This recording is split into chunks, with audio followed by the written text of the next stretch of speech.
My uncle bet $500 I'd be broke by 40. I saved the photo, built a company, and when he begged for $200,000, I sent back 2 words. That bet. I found out my family was betting on my failure at my Uncle Rick's 50th birthday party. They were not being subtle about it. They were not whispering in some hidden corner or pretending it was harmless small talk.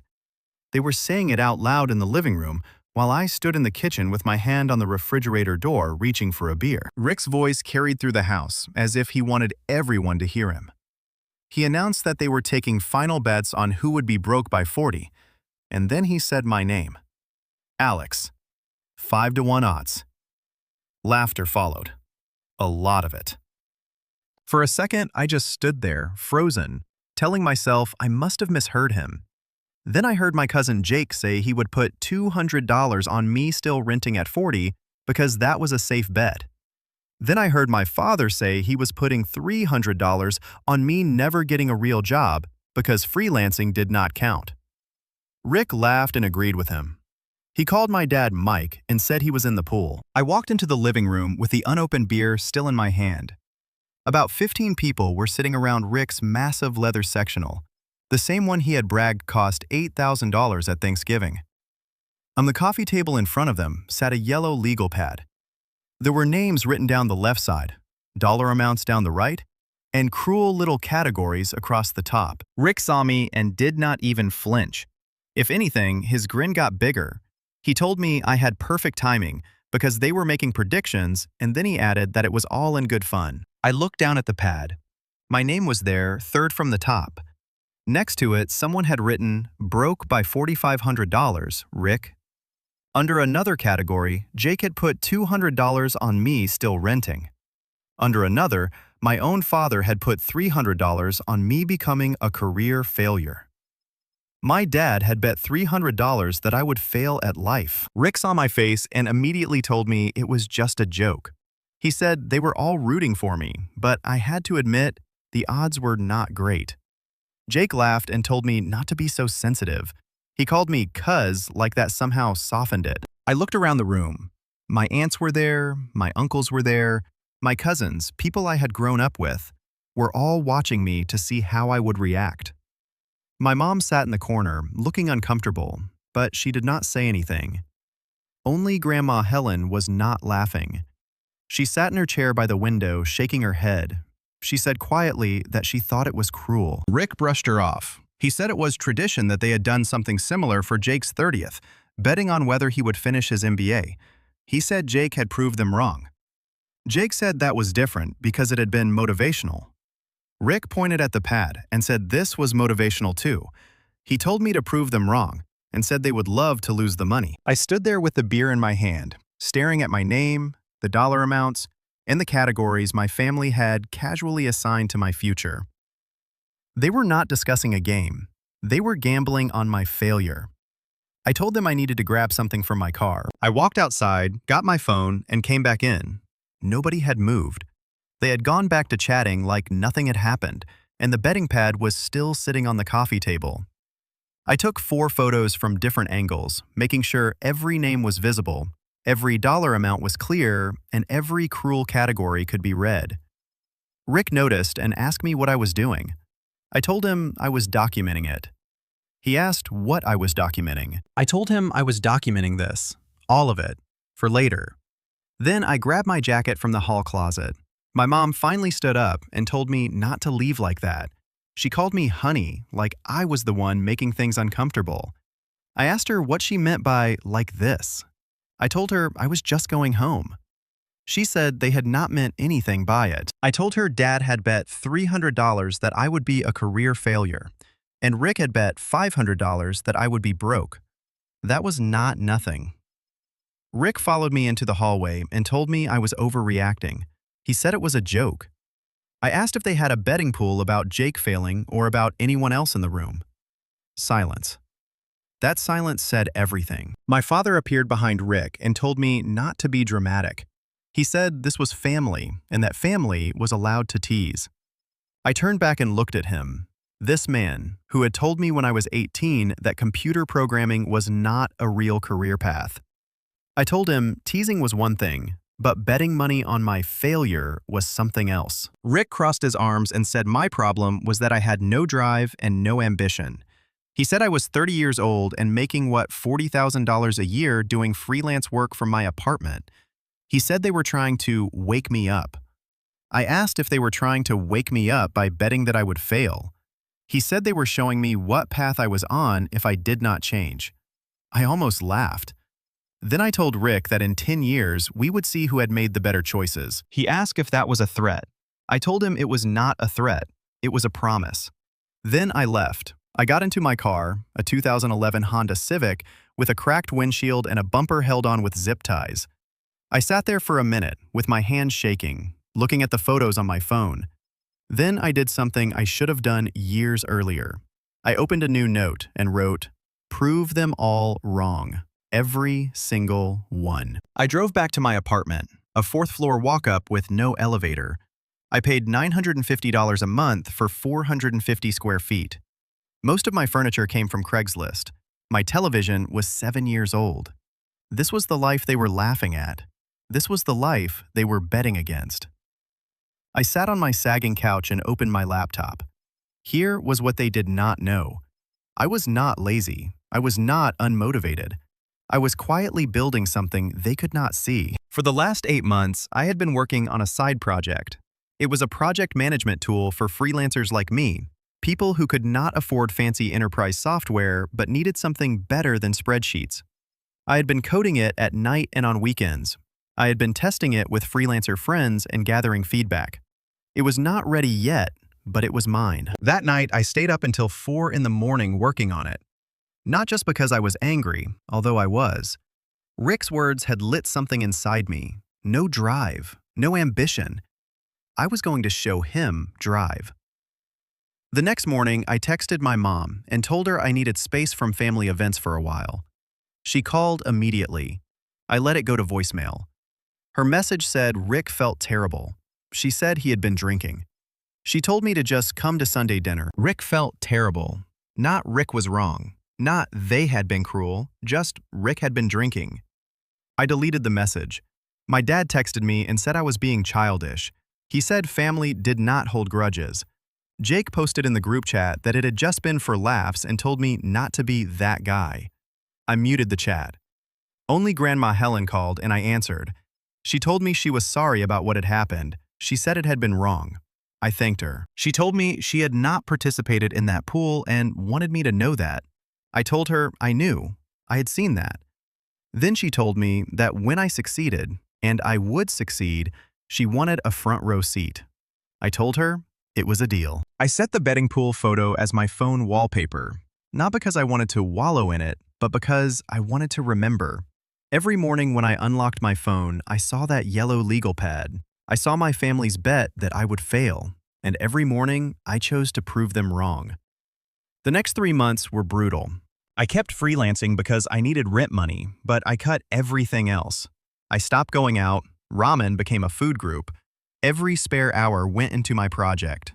I named it Task Flow. My friend Devin was the first real test. He was a freelance designer who was always drowning in client work. He clicked through the interface and told me it was clean. Really clean. I asked him if he thought it was useful. He told me he would pay for it right then. That stopped me. I asked if he really would. He said he would easily pay $20 a month for something that actually worked. $20 a month from one person. That was something. I launched TaskFlow on a Tuesday. I posted it on Product Hunt and dropped it into freelancer forums. I had no budget for ads, no fancy marketing, just a plain message. I built this because I needed it. Maybe you do too. On the first day, I got 3 signups. 2 were friends being nice. 1 was a stranger. On the second day, I got 12 signups. On the third day, I got 8. By the end of the first week, I had 47 users. Almost all of them were paying $20 a month.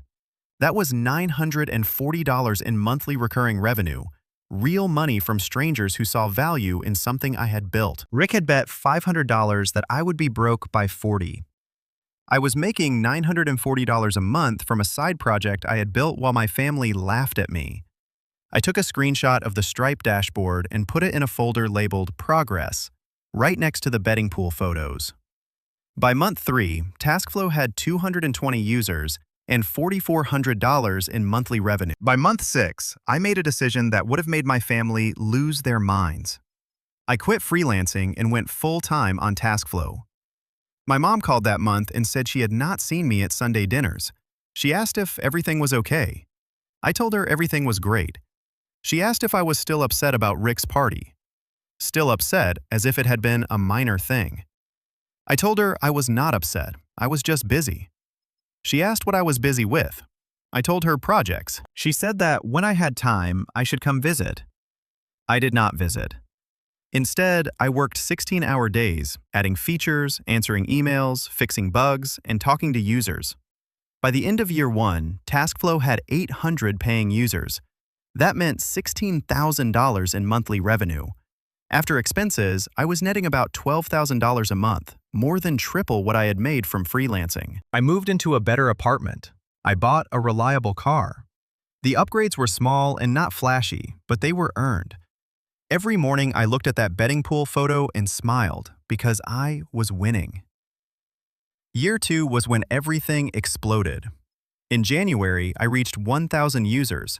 By March 2,000, by June, 4,500 paying users, $90,000 in monthly revenue.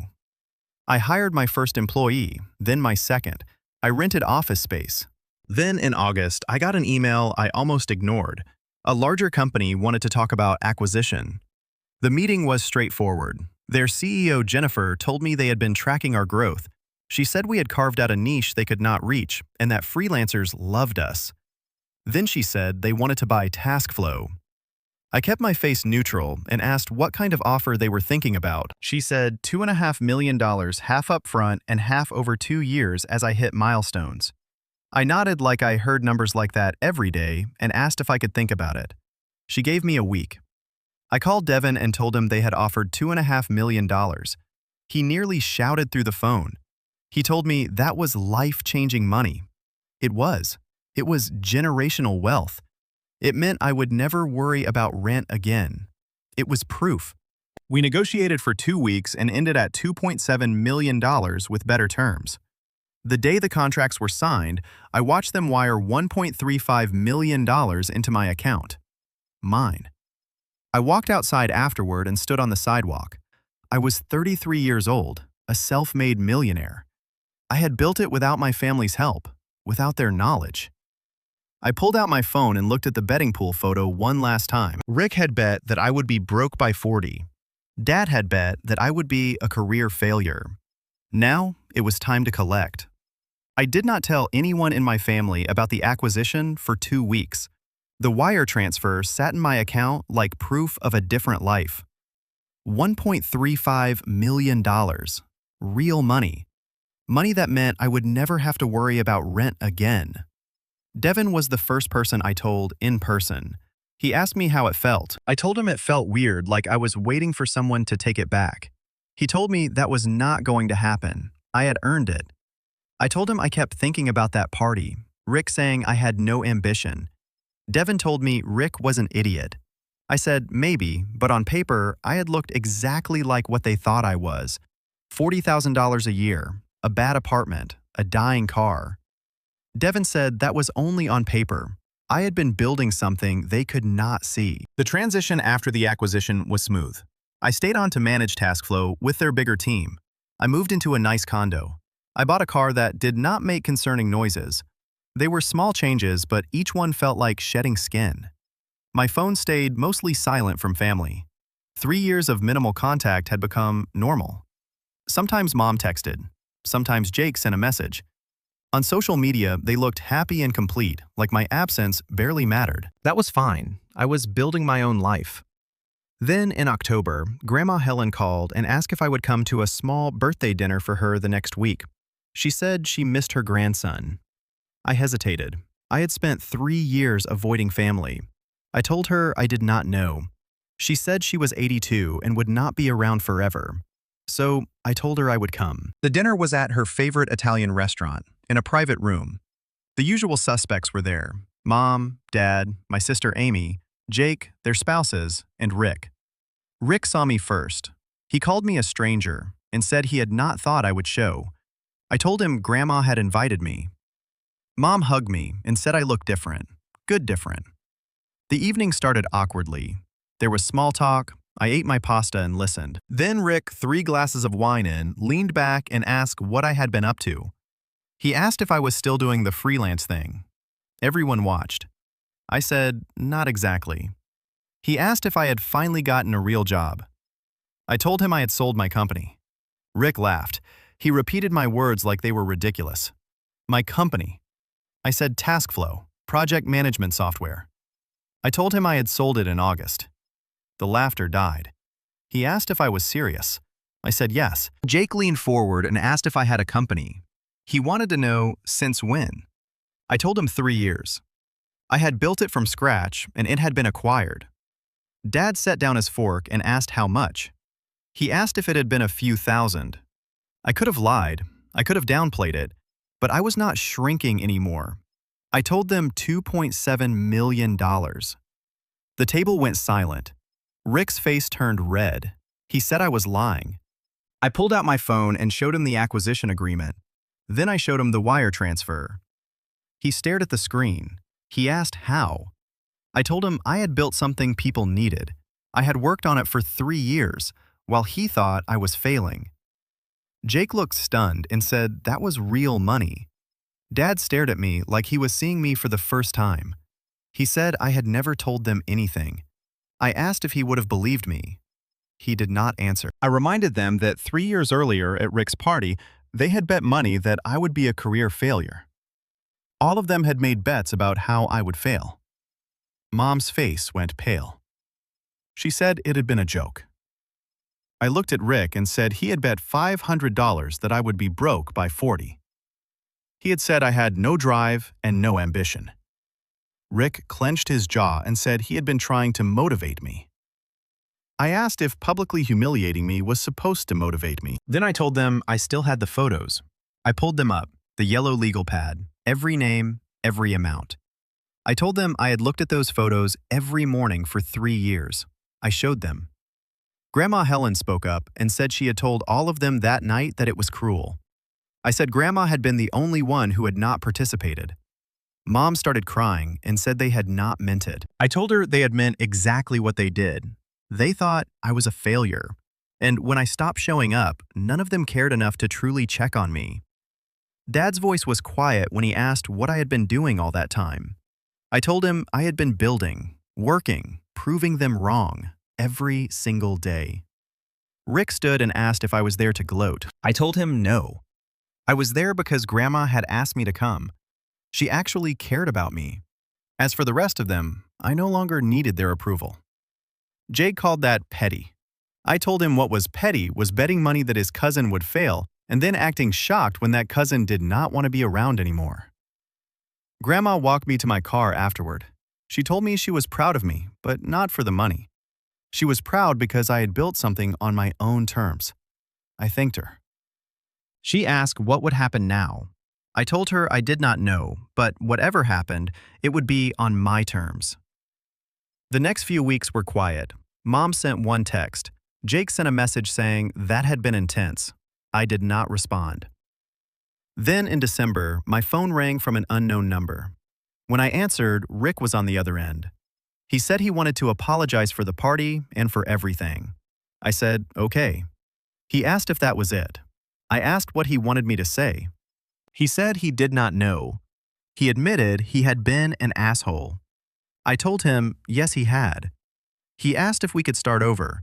I told him the successful me was the same person as the broke me. He just could not see it. He said he knew and that he was sorry. I told him I would think about it. After we hung up, I thought about second chances and whether people could really change. The answer was not clear yet, but I had time because I was not waiting for their approval anymore. Christmas came. Mom wanted me at their house. Dad called and said I was still their son and still family. I asked if I was. For 3 years, none of them had noticed I was gone. I told him I would think about it. And I did think about it. I thought about going there and pretending everything was fine. Then I called Grandma and asked what she thought about coming to my place for Christmas, just the two of us. She said they would be upset. I told her I wanted to spend Christmas with someone who had actually cared about me when it mattered. She agreed. On Christmas Day, I cooked for Grandma. Roast chicken, mashed potatoes, she brought pie. We ate, talked, and laughed. She told me I reminded her of my grandfather, quiet. People had thought he was simple, but he had built a business from nothing. I told her I wished I had known him better. She said he would have been proud of me, not for the money, but for the backbone. My phone buzzed throughout the day. Mom, Amy, Rick. I did not answer. This was my Christmas with someone who had earned it. The next morning, my phone rang early. An official-sounding voice asked if I was Alex. He introduced himself as David Chen from a venture capital firm. He said they had been following my career and that Jennifer had mentioned I might be looking for my next project. I sat up and told him I was listening. He said they were looking for technical founders for a new accelerator, people who had built and exited companies. He asked if I was interested. I told him, absolutely. We talked for 20 minutes about opportunities building new companies and mentoring other founders. When I hung up, I was smiling. This was just the beginning. Not just the beginning of a new business, but the beginning of a life I had built on my own terms, where the only bet that mattered was the one I had made on myself. And I had won. January came in brittle and bright. The city sounded like metal. Snowplows scraped the streets. Salt crunched under tires. Radiators clanked in old pipes. Even with money in the bank and a cushion I had never known before, I still slept like a stone and woke before sunrise. It was a habit I could not shake. At the accelerator, people talked about vesting schedules and founder dinners. I talked about roadmaps and the quiet satisfaction of a working cron job. I kept my circle small. Devin, a handful of engineers I had met through the acquisition. Grandma. Some mornings, I scrolled through old photos and saw a version of myself, with hollow eyes, a cracked windshield, and a phone full of proof. I felt a private tenderness for that version of me. He had built the bridge I now walked across. In late February, my phone rang at 7:41 in the morning. Unknown number. I let it buzz once, twice, then answered. It was Rick. For a moment, I said nothing. The last time he had called, his apology had sounded like someone reading lines at an audition. I said, "Good morning." He exhaled and told me he would not call like this unless he was in a situation. Of course he was. There was something in his voice. It was not pride being swallowed. It sounded more like hunger dressed up as urgency. I leaned against the counter and asked what kind of situation. He told me I knew his shop. They made metal components mid-batch runs for regional suppliers. He said the last year had been a mess. Overseas competition, delays, raw material spikes. 2 big clients had pushed payment 90 days, then canceled altogether when their OEM moved production. The bank had called their line. Payroll was due Friday. There it was, the cold specificity of numbers, the way business problems become weather. You cannot argue with a bank that has already decided it is winter. I asked him what he wanted. He said he needed a bridge, short term. $200,000 would cover payroll and utilities while they renegotiated and closed a purchase order that was illegal. He said he would pay interest. He said they could paper it. He insisted he was not asking for charity. $200,000. The number did not have the power over me that it once would have, but it still had weight. I asked if he had called the venture firm before calling me. He said he had called everyone. It was honest in a way he maybe could not help. He said they did not do turnarounds. That was their word. His company was too old, too manufacturing, too far from SaaS. Then he tried to laugh, but it came out like a cough. He said I was the only one in the family with money, the only one who could actually help. As he talked, I could picture him. The leather sectional, the granite counters, the framed photo of him at a trade show shaking hands with a congressman. Then I pictured the yellow legal pad, the columns neat and smug. My name third from the top. I told him to send me his financials. He sounded surprised and asked if I would consider it. I told him I would look. Then I hung up. He sent the files within the hour. A profit and loss statement that told a story in stumbling lines. Aging receivables. A note about a machine that needed a spindle replacement. An insurance clause that would not cover it because a maintenance interval had been missed by 1 week. A letter from the bank terminating the revolving credit agreement. An email from his CFO with the subject line, breathing room. I poured coffee, printed the files, and laid them across my kitchen table in a grid. I was not an expert in turnarounds, but the math did not require one. Even if the purchase order in legal closed, it would not save them fast enough without cutting costs. And the costs were mostly people. My phone buzzed. Rick again. He asked if I had seen the profit and loss. He told me it was real, and that they could cover me with the receivable in 60 days. I told him receivables that old were worth half on a good day. His margins on mid-batch runs were thin. His unit economics had died when his input shifted.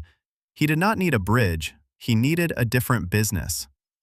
He went quiet and then asked if I was saying no. I moved one of the printed pages and aligned the edges, even though the papers did not want to align. I told him I was saying he did not need a cousin with a check. He needed Chapter 11 counsel. He inhaled sharply and said, "Come on, man, family." There it was, the word he had trimmed down until it fit only his needs. Family. I repeated the word softly. Then I opened my photos. The yellow legal pad glowed on my screen, the ink like a wound. I told Rick I had something for him. He asked what it was. I texted him the photo, then another. 4 angles, every name, every amount. The category written in block letters like a headline. Broke by 40. My name, his bet. Under the last image I typed, bad bet, good luck. I hit send and placed the phone face down. For a minute, the apartment was very still. The refrigerator clicked on. Outside, a delivery truck sighed. When the phone buzzed again, I did not turn it over. I rinsed my mug. I opened my laptop. I wrote the first paragraph of a proposal for the accelerator's first cohort. When I finally looked, there were 3 messages from Rick. "Please, you do not mean that. We were joking." I put the phone back down and went back to work. Rick's company filed within 3 weeks. The headline in the local business journal was bloodless in the way headlines often are. It said a regional manufacturer was pursuing reorganization amid industry headwinds. In the article, Rick stood beside a late-line milling machine like a retired quarterback beside a trophy. The copy mentioned global competition, supply chain disruptions, and the need to innovate. It did not mention betting pools. Mom called the next evening. I let it go to voicemail, then listened with my thumb hovering over delete. She said Rick was my uncle and that he was having a hard time. She said my father had told her I refused to help after everything. Then she paused and said, "After everything you've been given." Given. The word landed wrong in my rib cage. Grandma would never have said it like that. She would have said, "After everything you've earned." I called Grandma instead.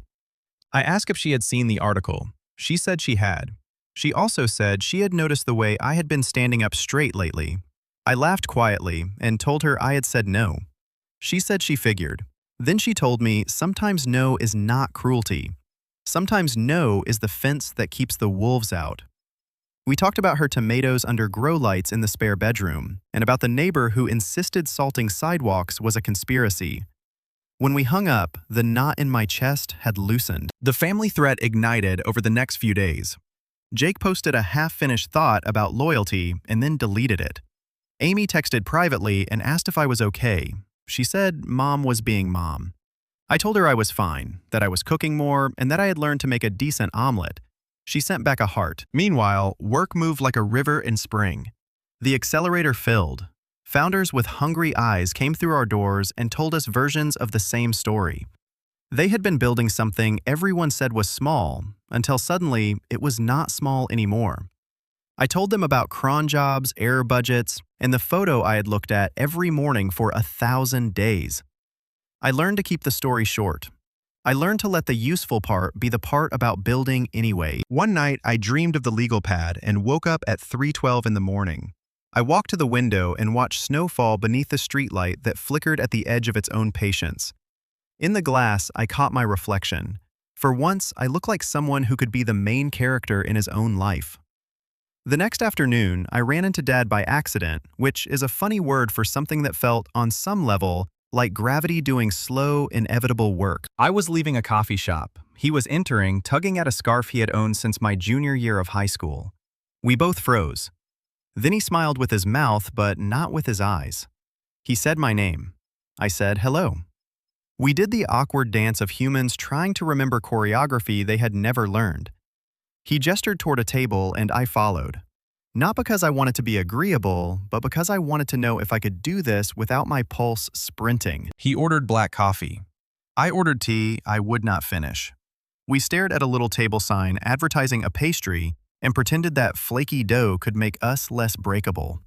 He said he had read about Rick. I said I had too. He told me I could have helped. I set my tea down and said he knew Rick's numbers did not work. Dad fidgeted with the cuff of his jacket and said family helped anyway. I said family also bet $300 that their son would be a career failure. Family also stayed quiet while the room laughed. He flinched like I had pushed him with 2 fingers. Then he said he had been wrong. I did not say yes. I did not say finally. I did not say you were. I let the silence catch its breath. He tried again. He said he had not understood what I was building. I told him he did not have to understand. He just had to not humiliate me. We both looked down. A long minute passed. When it was far enough away, he said he was sorry. 2 words. I had imagined them in 100 voices. The one he used was small and real. It was not enough to rearrange the past, but it was enough to set a pin in the map. I told him thanks. Then he swallowed and said Grandma was not feeling great. He said she would not tell anyone because that was how she was. I told him I would go. He started to say he wanted me to tell her something for him, then stopped and said he would tell her himself. We paid separately. Outside, the light had turned the color of old pewter. He hugged me, then let go first. As he walked away, I could see the outline of the man who had taught me how to ride a bike, and the outline of the man who had circled a dollar figure next to the words, career failure. People contain multitudes. Sometimes they even contain apologies. Grandma's apartment smelled like lemon oil and a bingo hall. A ceramic cardinal sat on the windowsill like a sentry. She opened the door before I could knock twice and called me her favorite startup.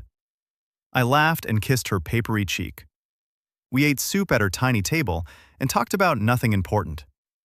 When the bowls were empty, she reached across the table and took my hand. She told me I did not have to be the one who absorbed everyone's lesson. I frowned and asked what she meant. She said I was doing what men in this family had always done, taking hurt and turning it into work. She called it fine alchemy. She said it bought houses and paid for braces. But she told me not to let the past choose the size of my future. I looked at her small, fierce face and said I did not know how to do anything else. She told me I did. I had just forgotten. Then she said, I used to like drawing when I was little. I copied the Sunday comics with a seriousness that made her leave the room. I told her I had not drawn in years. She said, so draw. Not to prove anything, to learn what you like when you are not responding. I bought a cheap sketchbook on the way home and was terrible for 12 pages. Then something unclenched, and the pencil started making choices my hand respected. It was small and private, and it felt like finding another room in a house I had always thought had only 4. March thickened into April. The accelerator launched. 2 of our teams shipped products that were obviously going to move the air. I said little. I answered pointed questions. I remembered how to listen until someone else heard themselves. Rick texted once the sort of message that apologizes without touching the thing it did. He wrote, "No hard feelings." I stared at it and thought about how people say things like that when the feelings had never been soft to begin with. I did not reply. One Sunday, Mom called while I was drawing a pair of hands. She said they were doing dinner the next week for Dad's birthday and that it would mean a lot if I came. To her credit, she did not add please. She had stopped pleading and started letting air into the space between us. It is hard to inflate a balloon someone else is pinching. I told her I would come. She exhaled relief into the phone like a secret. At dinner, Rick was not there. His lawyer was. He explained Chapter 11 to my parents as if it were a parlor game. You keep the good dishes, give away the broken ones, and convince the bank that ships are part of the pattern. Mom nodded too fast. Dad watched me when he thought I would not notice. After cake, I took plates to the sink and felt a presence beside me. Amy told me I was handling everything freakishly well. I said deadpan that I drew now. She laughed and bumped my hip. Then she said I should meet her friend Priya, who ran an edtech startup and needed someone who was good at telling founders to calm down.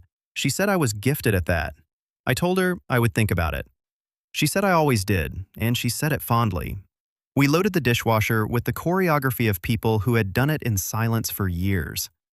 When I left, Dad hugged me again. It felt less like ceremony and more like practice. Summer came in a green rush. The accelerator held demo day in an old theater that still smelled like velvet. Founders in sneakers and conviction flashed their slides. Investors nodded the nod that means maybe. When it ended, I stood in the wings and watched our teams turn into something you could point at. The next morning, a letter arrived addressed by hand. I recognized Rick's slanted capital letters. Inside was a check for $1,000. The note said it was for the bet, interest not included. He added that it was all he could afford. There was a coffee ring on the corner. I set it on the table and stared at it for a long time. It was exactly wrong and exactly right.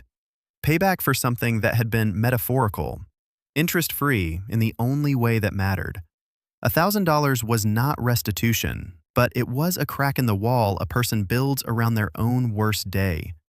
I mailed it back with a sticky note. I told him to keep it and put it towards severance for whoever answered his phones.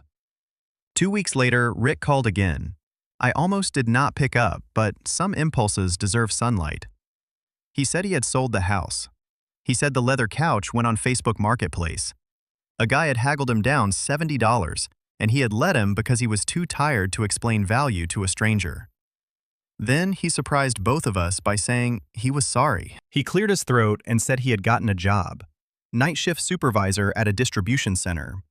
He told me to imagine him in a reflective vest. I told him I could imagine it, and I said I was glad he was working. He went quiet. Then he said he knew I did not owe him anything now. But if I ever had a use for someone who knew how to make things move from point A to point B in any weather, he could do that. I thought of the founders in our cohort, their scrappy logistics. The way a pallet left in the wrong corner could cost a small company a week of runway. I told him to send me his resume. I told him to be honest in it and leave out the congressman photos. He laughed in a way that hurt, and he said, "Deal."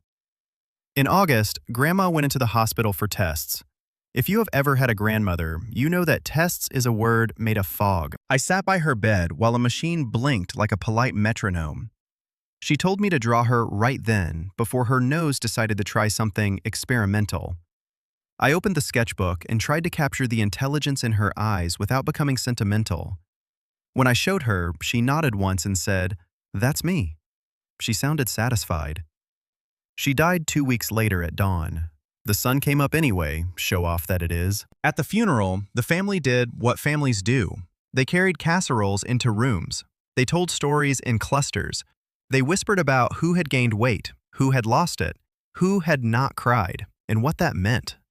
Rick stood by the coffee urn, refilling cups like he could pour his penance. After the service, the lawyer read Grandma's will, in a voice that had done this too many times to be meaningfully moved. She left me her ceramic cardinal, her recipe box, and a letter I did not open until midnight. In the letter, she wrote that I should not spend my life answering a question someone else had asked in a voice I did not choose. She told me to spend it asking better ones. I slept with the letter beside my bed like a lighthouse. Grief rearranges the furniture in a room you thought you knew in the dark. I went to work because work had corners. I cooked the recipes in Grandma's box one by one. I learned that her handwriting meant more garlic than this. In September, Jake texted that we needed to talk. I braced for a defense of the old ways. Instead, he asked me to meet him at a modest bar with good lighting. He told me he was starting over. He said the MBA had taught him how to talk like he knew things, but it had not taught him how to actually know them. I asked what he wanted to do. He said something small, something real. A service business that did not pretend to be a media company with a shop. Then he grinned sheepishly and told me he wanted to build backyard sheds. He waited for me to laugh. I did not. He said custom sheds. Local, good materials, transparent timelines, no $8,000 couches. I felt something unclench. There are 1,000 kinds of courage. One of them is deciding the word ambition can mean being excellent quietly.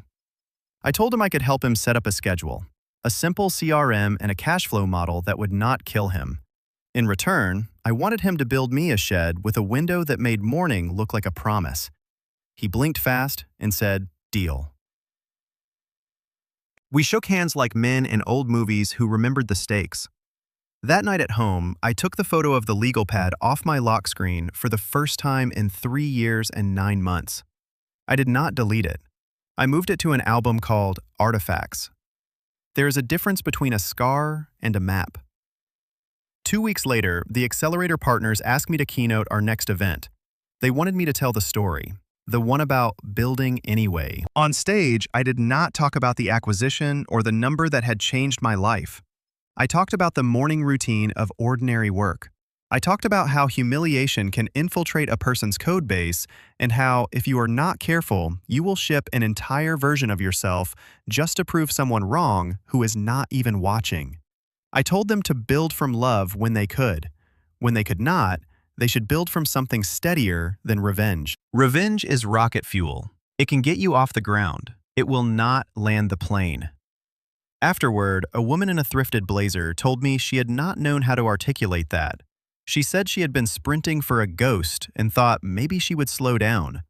I told her slowing down is a kind of speed that lasts longer. Rick did not come to the event. He sent a text the next day saying he had been promoted to day shift. Less money, more sleep. I sent him a thumbs up like a middle-aged man, and then I called him like a better one.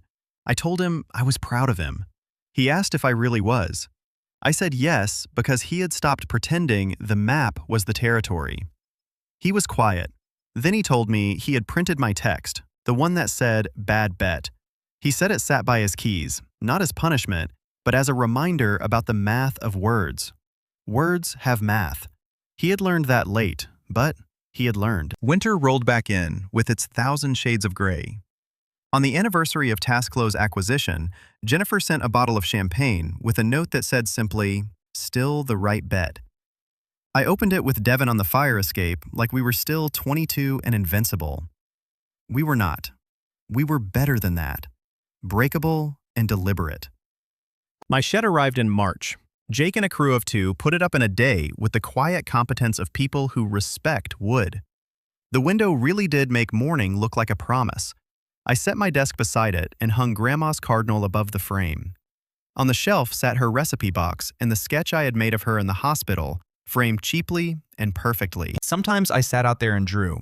Sometimes I wrote curriculum for the Accelerator and answered emails with the cadence of someone who understood that not every ping was a crisis. Sometimes I did nothing but watch the light travel across the floorboards like a pilgrim. Family dinners became bearable, then occupied, then occasionally good. Mom learned to ask questions that were not exams. Dad started sending me links to articles about things he did not understand with the subject line, "Explain like I'm me." We never said the words legal pad out loud, but we lived like we had, and sometimes that is enough. On my 35th birthday, a small box arrived without a return address. Inside was the yellow legal pad, or what was left of it. The first page had been torn away, and the cardboard backing was dented with old ink. A note was clipped to the top. It said, "Bad bet, good lesson, R."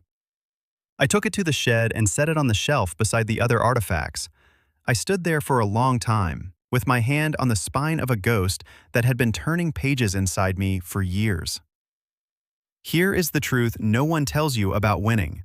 It does not feel like fireworks. It feels like making coffee in a kitchen you chose. It feels like calling your grandmother on a Sunday. It feels like helping a cousin build a shed without once mentioning wood in a metaphorical tone. Here is the other truth. I did send the screenshot. I did write, "Bad bet, good luck." People will call that petty. People who have never had to become their own weather always think an umbrella is an attitude problem. I still keep the screenshot. Not on my lock screen anymore, not in my pocket like a saint's medal. It stays in artifacts where it belongs. The past is not a bear to wrestle every day. It is a story you tell with the lights on, so it stops jumping out from under the bed. Sometimes at the accelerator, a founder will corner me and ask the question they are really asking. How do I make them regret it? I tell them they probably will not in any way that matters. Make yourself proud instead. It takes longer, it lasts longer. I do not know if Rick will ever be the man I needed him to be when I was 30, driving a car with a cracked windshield and carrying a phone full of proof. I know he is better than he was. I know I am too. The last thing Grandma wrote in her letter was this, when the day came that I no longer needed her to tell me I was enough. I would hear her anyway. In the shed some mornings, she is loud as birds. One evening, I walked past the mirror and saw a man who had not been chosen by the room, but had built a room anyway. I looked like someone whose phone might buzz and whose heart might not race. Then it did buzz. It was Amy. She sent a photo of my shed at dusk, warm as an invitation. She wrote that it looked like a life. I typed back, "It is." And if one day a boy unlocks his phone in a small apartment and sets a photo as his wallpaper because the world has told him it's Bet's, I hope he meets a version of me who will tell him this. You owe them nothing but your work and your boundaries. Build anyway. Build from something steadier than spite. Build until the measure of your days has nothing to do with who is laughing on a leather couch, and everything to do with where the light lands at noon. The wager that mattered was the one I kept making, that I could live well and kindly on my own terms, that I could forgive without forgetting, that I could stop answering questions I did not ask and start asking better ones.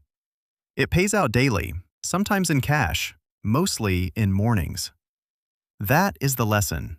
That is the ending. The rest is just interest.